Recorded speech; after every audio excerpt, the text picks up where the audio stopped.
Hello, it's Sally here, and this is another episode of Battle Bits. In this episode, we will be reading the first chapter of Sheep by Valerie Hobbs.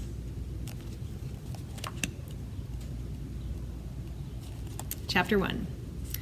My name is Jack, but it wasn't always. I've had so many names I can't remember them all. Some names were good, some were bad, some I don't like to remember. But I like the name Jack just fine. It's the one Luke gave me, and he's my best friend. Until I found Luke, life was a long, hard road. I'd traveled too many days on an empty stomach, slept too many nights in the rain, gone too long without a friend. I was giving up hope, which is about the worst thing you can do. Hope is everything. When I was a youngster, I was filled with hope, but I was trouble too. Trouble with a capital T, Mom said.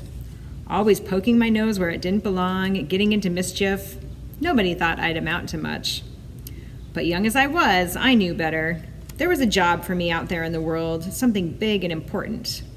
All I had to do was find out what it was. Meanwhile, I had to stay out of trouble.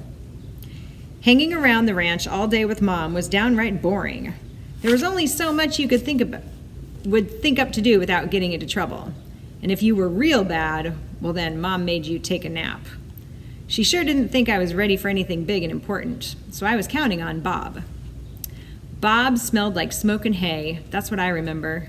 Cooked eggs, coffee, toast crumbs, applesauce, pig meat, soap. I loved him so much it hurt not to show it.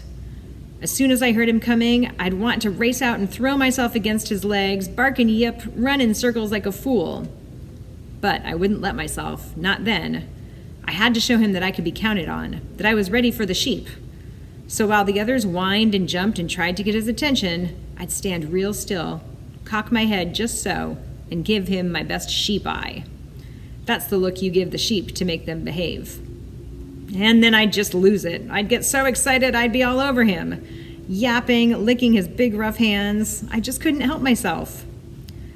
Bob had dark things on his mind in those days. You could tell by the way his forehead bunched all up. There were lots of things to worry about on a California sheep ranch. He wasn't humming or talking real low to my dad and the fellows the way he did sometimes. He'd pat a nose stuck under his hand, but it was like he wasn't there. He'd forget things too. Then Ellen would come running out of the house. "Bob, you forgot your gloves. Bob, you forgot your hat." Ellen and Bob loved each other a whole lot, even a pup could tell. But things weren't right on the ranch. None of the fellas knew why, except maybe old Dex, the lead dog, and he wasn't saying anything. There was talk of selling, but we pups didn't understand about that. As far as I knew, every day was the same, and that was how it would always be. Bob would come for the fellas, slapping his gloves together, blowing clouds through the cold, dark air. He'd fill their bowls with food and water and set them down where he knew the fellas wanted them. Then, while we pups swarmed around his ankles, he'd fill one big bowl for us. The second he set it down, we'd attack it like a pack of ill-mannered bloodhounds. Even I would forget about making a good impression. I'd push and shove and keep my nose right in there. A day without a full belly wasn't a day I wanted to live. Well, that's how you think when you're young, before you see the long road ahead. Full belly days are all you know. When breakfast was over, Bob would round up the fellows for the workday. Old Dex would lead the way to the truck, followed by Dad. They'd jump in first, then the others behind them. Bob would latch the tailgate and climb into the car. I'd watch the rusty red truck drive away, hoping that just once it would stop, that Bob would remember he'd forgotten one last thing, me. But the truck always kept going to the place at the edge of the land where it disappeared. The rest of the day, I'd try to keep myself busy, chasing gophers, playing sticks with my brothers, taking long naps with Mom. But even in my sleep, I'd listen for the truck, waiting for the fellas to return and talk about their day. Oh, they never said much. Work was work, you know. When you're as good as they were, you don't need to brag. You simply go out and do what you were born to do. That's the way it is with border collies, the way it's been for centuries. I thought I'd never be one of them except in name. Never get to run with the sheep. I'd always be a mama's boy, a pesky pup, a reject. And then it came, a day that started like all the others and changed my life forever. Bob said, "Come, boy," and he meant me. Me? My ears went straight up, but the rest of me froze. Me? "Come, boy," Bob said again in that low voice, so kind. And then I was off like a shot, straight up into the back of the truck, my tail trying its best to wag my hind end clean off. Old Dex just rolled his eyes at me the way dogs do. Well, you wouldn't know. We rode out through heaven, grass so green and lush you felt like chewing on it. I raced from one side of the truck bed to the other, sticking my nose between the slats, while the land rolled on, not a house or barn anywhere. The air was clean and cold and filled with what I had no name for. Excitement is probably what you'd call it. But it was more than that, though I didn't know it then. I figured if all we did was ride out to where the world ended and back again, well, that would be enough for me. That was before I saw the sheep. Sheep everywhere.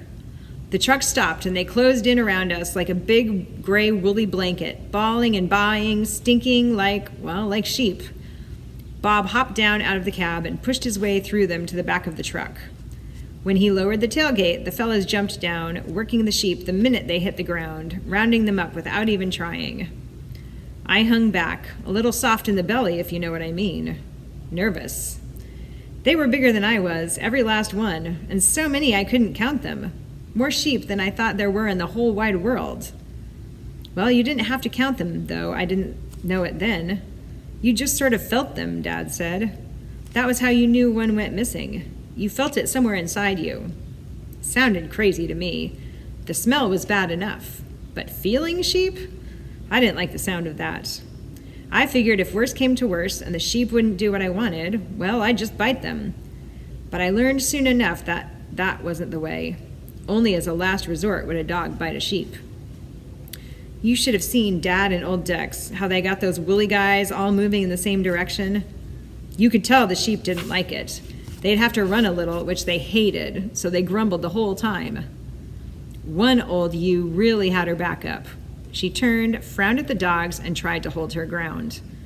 It came down to her and old Dex then, him with his snout low, ready to leap left or right. And that eye he gave her, it made you shiver just to watch. The old lady just couldn't hold out against that eye. She gave old Dex one last haughty look, then turned away and trotted off after the others, her fat little tail between her legs. I ran back and forth, trying to look like I knew what I was doing, practicing my sheep eye. The sheep ignored me like I was a pesky fly. After a while, Dad told me to calm down, but I couldn't.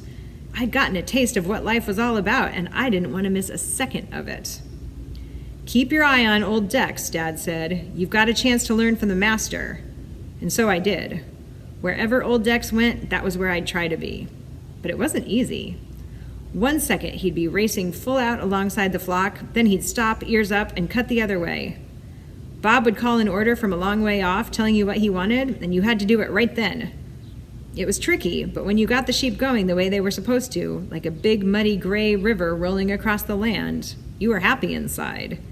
It was better than a good meal, better than a rub-down, even better than Mom saying you were her own best boy. Well, she said it to my brothers too. I know she did. When the sheep were right, you had that deep down good feeling that you were making a difference. You were doing what you were meant to do, what you believed in, what you were really good at. I'll tell you, nothing in the world is better than that. The day came to an end too soon for me. We all bounded back up into the truck, and as the land took that last lick of sun, we headed home. I'd learned more than my head could hold. I knew for certain my purpose in this life, and I was ready to do it, flat out, with all my heart. But it was not to be. One day, when we gathered all the sheep and were driving them down to the barns, a storm rose up out of nowhere. The wind began to moan and cry. Lightning struck all around, and the dry grass caught fire. I saw Bob, riding his horse, Appy, look behind us to where the sky was turning orange. I heard him call an order.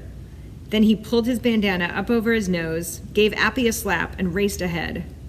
We dogs went into top speed, pushing those sheep, even nipping their heels when they wouldn't run. Something was crackling behind us.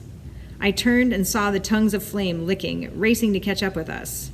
"Don't look back," old Dex barked. "Run!" I ran.